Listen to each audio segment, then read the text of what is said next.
Hello friends, welcome to my channel. आज हम explain करने जा रहे हैं सम्राट पृथ्वीराज मूवी को। तो आइए मूवी स्टार्ट करते हैं। भारत वीरों की भूमि है और इन वीरों की गाथाएं पूरे संसार ने सुनी हैं। समय समय पर इन वीर गाथाओं को पर्दे पर लाया गया ताकि नई पीढ़ी अपने योद्धाओं से कुछ सीख सके। पृथ्वीराज सिर्फ एक फिल्म नहीं बल्कि एक महान राजा के जोश जुनून और संघर्ष की एक असल कहानी है। ये मूवी बहुत ही ज्यादा इंटरेस्टिंग है, इसे एंड तक जरूर देखिएगा। मूवी की स्टार्टिंग मूवी के क्लाइमेक्स सीन से होती है। इससे पहले अगर आप हमारे चैनल पर नए हैं तो हमारे चैनल को सब्सक्राइब करें एंड बेल आइकन प्रेस करें ताकि आने वाले हर नोटिफिकेशन आपको मिल सके। जब मोहम्मद गौरी पृथ्वीराज चौहान और चंद्रबरदाई को पकड़कर अपने दरबार में ले आता, यहाँ पर मोहम्मद गौरी ने अपनी क्रूरता का परिचय देते हुए पृथ्वीराज की दोनों आंखें निकालनी थी जिससे वो कुछ भी देख नहीं सकते थे। और इसके बाद उनके सामने कई सारे शेर छोड़ दिए जाते हैं और इसके बाद उन्हें एक फरसा देकर ये कहा जाता है कि शेरों की आहट से उन्हें मार के दिखाएं, क्योंकि मोहम्मद गौरी ने सुना था कि पृथ्वीराज आहट सुनकर सामने वाले को मार सकते हैं। यह सुनने की शक्ति उन्हें बचपन से ही मिली हुई थी। यहाँ पर पृथ्वीराज बड़े ही वीरता के साथ उन शेरों को मार देते हैं, लेकिन मारने की वजह से वो बहुत ज्यादा घायल हो जाते हैं और उनके इलाज के लिए उन्हें वैद्य के पास ले जाते हैं। अब यहाँ पर कुछ साल पहले का दिखाया जाता है जहाँ पर कन्नौज के राजा जयचंद की बेटी संयोगता पृथ्वीराज के लिए एक पत्र लिखती है और वो उन पत्रों के जरिए अपना प्रेम पृथ्वीराज के सामने प्रस्तुत करती है। और पृथ्वीराज भी संयोगता से बहुत प्रेम करते थे, बट उन दोनों ने एक दूसरे को अभी तक देखा नहीं था। केवल पत्रों के माध्यम से ही उन्होंने अपने प्यार का इजहार किया था। एक दिन चंद्रबरदाई बहुत परेशान खड़े नजर आते हैं। तभी उनका एक सामंत आके पूछता है कि कवि क्या सोच रहा है। तभी चंद्रबरदाई कहते हैं कि उन्हें किसी संकट के आने का आभास हो रहा है। इसके बाद पृथ्वीराज के दरबार में मोहम्मद गौरी के भाई वीर हुसैन का एक दूत आता है और पृथ्वीराज से कहता है कि वीर हुसैन उनकी शरण में शामिल होना चाहता है, क्योंकि उन्होंने मोहम्मद गौरी की रखैल चित्रलेखा को भगाकर शादी कर ली है। वो दोनों एक दूसरे से बहुत प्रेम करते हैं और इसकी वजह से वो दोनों भाई एक दूसरे के दुश्मन बन गए हैं और मोहम्मद गौरी चित्रलेखा और वीर हुसैन को मारना चाहता है। यह सब सुनकर पृथ्वीराज के काका कान्हा यह प्रस्ताव ठुकराने के लिए पृथ्वीराज से कहते हैं, क्योंकि उन्हें उसमें उसकी कोई चाल नजर आती है। पर इस पर पृथ्वीराज कहते हैं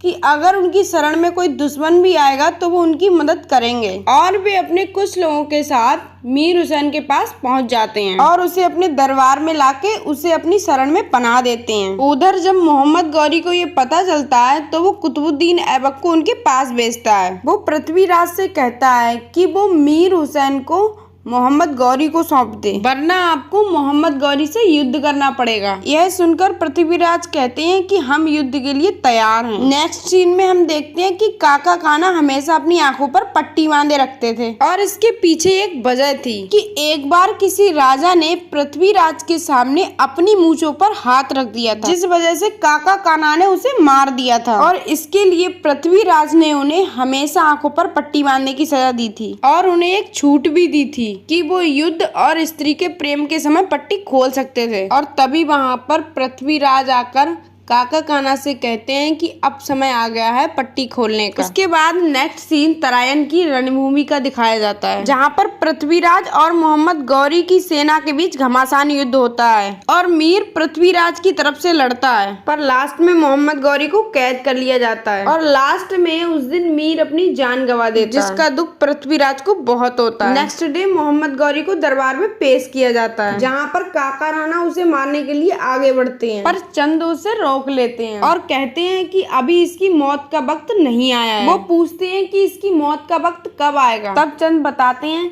कि पृथ्वीराज और चंद की मौत आएगी तभी इसकी भी मौत आएगी, ऐसा उनकी ज्योतिष विद्या कहती है। मोहम्मद गौरी पृथ्वीराज से मौत मांगता है तो पृथ्वीराज कहते हैं मांगने से मौत वीरों को दी जाती है, तुम जैसे लुटेरों को नहीं। और फिर पृथ्वीराज मोहम्मद गौरी को सुधरने का एक बड़ा मौका देते हैं और उसे इज्जत के साथ वापस भेज दिया जाता है। नेक्स्ट सीन में हम कन्नौजपति जयचंद को देखते हैं और वे पृथ्वीराज से बहुत ईर्ष्या करते थे, क्योंकि उनके नाना श्री दिल्ली का राज सिंहासन पृथ्वीराज को देना चाहते थे। वो इसके बारे में नाना श्री से बात भी करते हैं और नाना श्री कहते हैं कि पृथ्वीराज उनसे ज्यादा कुशल और अच्छा शासक है।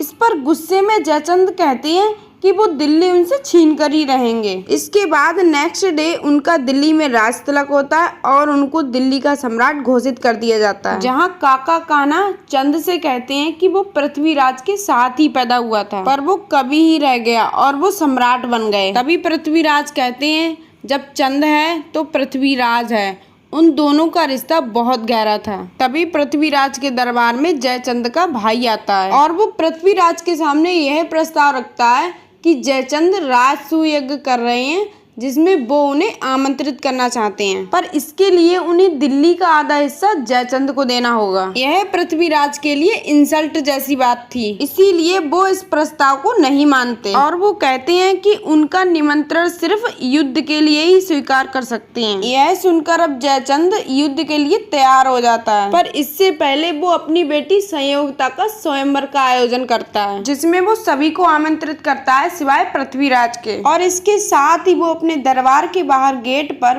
पृथ्वीराज की एक गोल्ड की मूर्ति बनवाता है और दीवान के रूप में खड़ी कर देता है, ताकि वो इस तरह पृथ्वीराज का अपमान कर सके। जब इस बारे में संयोगिता को पता चलता है तो वो जयचंद के पास आती है और वो रिक्वेस्ट करती है कि वो इस तरह पृथ्वीराज का अपमान ना करें और वो उस मूर्ति को वहां से हटवा दें। तब जयचंद उससे पूछते हैं कि पृथ्वीराज से उसका क्या रिश्ता है, और तब वो बता देती हैं कि वो पृथ्वीराज से प्रेम करती हैं और शादी भी वो पृथ्वीराज से ही करेंगी। यह सुनकर जयचंद गुस्से से भर जाते हैं। तब संयोगिता की माँ उसे समझाती हैं कि वो जो कर रही है वो गलत है, उसे अपनी पिताजी की बात मान लेनी चाहिए। तब संयोगिता कहती है कि एक स्त्री को प्यार करने का भी अधिकार नहीं है। वो कहती हैं कि वो तो सिर्फ अपने धर्म का पालन कर रही है, उसने पति के रूप में सिर्फ पृथ्वीराज को ही माना है और वो उनके सिवा किसी और से शादी करने के बारे में सोच भी नहीं सकती। और नेक्स्ट डे स्वयंवर में संयुक्ता अपनी इच्छा से पृथ्वीराज की मूर्ति को वरमाला पहनाकर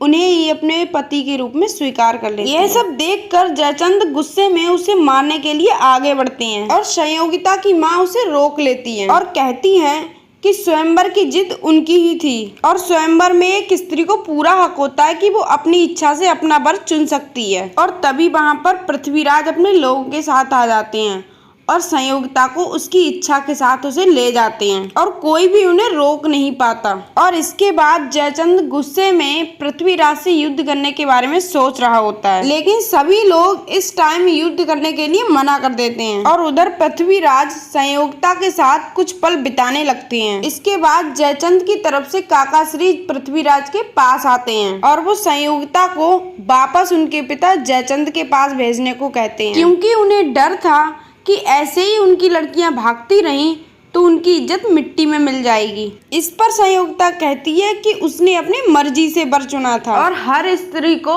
अपना वर चुनने का अधिकार होता है। उसके बाद पृथ्वीराज संयोगिता और चंद के साथ शाकंभरी माता के दर्शन के लिए जाते हैं और इसी बीच जयचंद अपने सैनिकों को पृथ्वीराज पर अटैक करने की परमिशन दे देता है, जिसमें वो पृथ्वीराज के किला पर कब्जा करने के लिए अटैक कर देता है। और इस बारे में जब दरबार में काका कान्हा को पता चलता है तो वो युद्ध के लिए जाने लगते हैं, लेकिन उनका वजीर रोकता है और पृथ्वीराज के वापस आने का वेट करने को कहता है। पर काका राणा उसकी बात बिना सुने ही अपने कुछ सैनिकों को लेकर युद्ध के लिए निकल जाते हैं, जहां पर वो लोग बड़ी ही वीरता के साथ लड़ते हैं और लास्ट में कई सारे तीर लग जाने के कारण काका कान्हा वीर गति को प्राप्त हो जाते हैं। और जब पृथ्वीराज वापस महल लौटते हैं तो उन्हें कई अपनों की अस्थियां मिलती, जिन्हें देखकर वो बहुत दुखी होते हैं और उनकी आंखों में आंसू आ जाते हैं और वो जयचंद को मारने के लिए जाने लगते हैं। पर एक सामंत उन्हें बताता है कि काका कान्हा ने मरने से पहले जयचंद को माफ करने के लिए कहा था। इसके बाद काका कान्हा के पुत्र और अन्य वीरगति को प्राप्त लोगों के पुत्र पृथ्वीराज से कहते हैं कि यह रोने का समय नहीं है और उनके सर पर भी केसरिया कपड़ा बांध दिया जाए और आज से वो भी पृथ्वीराज के लिए ही लड़ेंगे। और उधर जयचंद के पास एक सौदागर आता है, जिससे जयचंद एक सौदा करता है और उससे कहता है कि वो मोहम्मद गौरी से मिलने गजनी जाए और उसे उनका पैगाम दे कि वो पृथ्वीराज को जिंदा पकड़ के उसके हवाले कर दें। इसके बदले में उसे बहुत सारा धन मिलेगा, क्योंकि इससे पहले भी मोहम्मद गौरी सोमनाथ मंदिर को लूट के ले जा चुका था और उसका मेन मकसद धन की प्राप्ति ही होता था। उधर पृथ्वीराज संयोगता को साथ में दरबार में बैठने के लिए कहते हैं, पर काकाश्री इस पर एग्री नहीं होते हैं। उन्हें लगता है कि स्त्री सिर्फ घर के अंदर ही अच्छी लगती है, पर पृथ्वीराज इस सोच को बदलना चाहते थे। इसीलिए वो राज्य में अनाउंस कर देते हैं कि अगर किसी भी महिला को कोई प्रॉब्लम हो तो वो रानी संयोगता से कह सकती है और उनका फैसला सभी को मानना पड़ेगा। उधर जयचंद के पैगाम को सौदागर मोहम्मद गौरी तक पहुंचा देता है और मोहम्मद गौरी इसके लिए एग्री भी हो जाता है। अब उसे हिंदुस्तान में एक दोस्त मिल जाता है जो कि उसके दुश्मन का दुश्मन था, और इसी का फायदा उठाते हुए मोहम्मद गौरी एक बार फिर से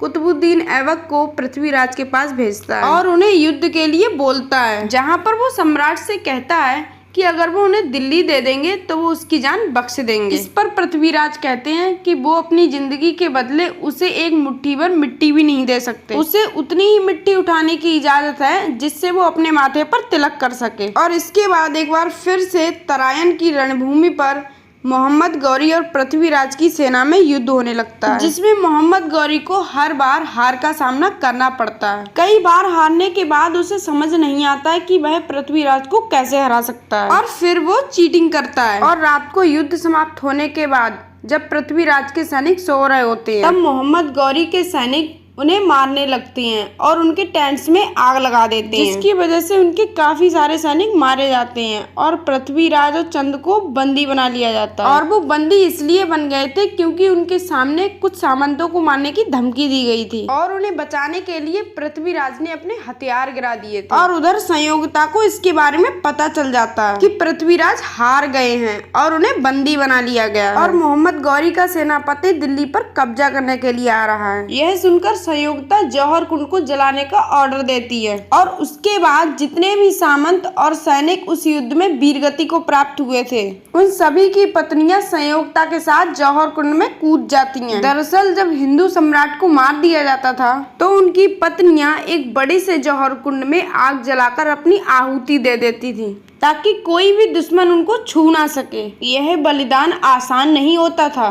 धन्य है वो स्त्री जो अपने प्राणों की आहुति दे देती थी। इसके बाद मोहम्मद गौरी जयचंद को पृथ्वीराज को सौंपने से मना कर देता है क्योंकि वो इतनी सारी हारों का बदला उनसे लेना चाहता था। और अब जयचंद को अपनी गलती का एहसास हो जाता है और उन्होंने जेलसी में अपनी बेटी को खो दिया और पृथ्वीराज को भी वो पा ना सके। साथ ही उन्होंने दिल्ली के जिस सिंहासन के लिए ऐसा किया था वो भी अब मोहम्मद गौरी ने ले लिया था। उधर मोहम्मद गौरी गजनी के दरबार में सबके सामने पृथ्वीराज पर यातना किए जा रहा था। उसने पृथ्वीराज की दोनों आंखें निकालकर उन्हें अंधा बना दिया था और उनसे सर झुकाने को कहा था, पर सम्राट पृथ्वीराज ने सर झुकाने से मना कर दिया था। और उसके बाद चंद ने मोहम्मद गौरी से कहा कि अगर वो पृथ्वीराज के पराक्रम को देखना चाहता तो वो उनके अंधे होने के बाद भी कोई आहट करे तो वो तुरंत उस आहट करने वाले को मार सकते हैं। यह पराक्रम देखने के लिए मोहम्मद गौरी नेक्स्ट डे पृथ्वीराज के सामने कई शेरों को अटैक करने के लिए छोड़ देता है, जिसमें वो सबको मार देते हैं और शेर की अटैक करने की वजह से वो घायल भी हो जाते हैं। फिर भी वो मोहम्मद गौरी को चैलेंज करते हैं कि वो सच में निडर है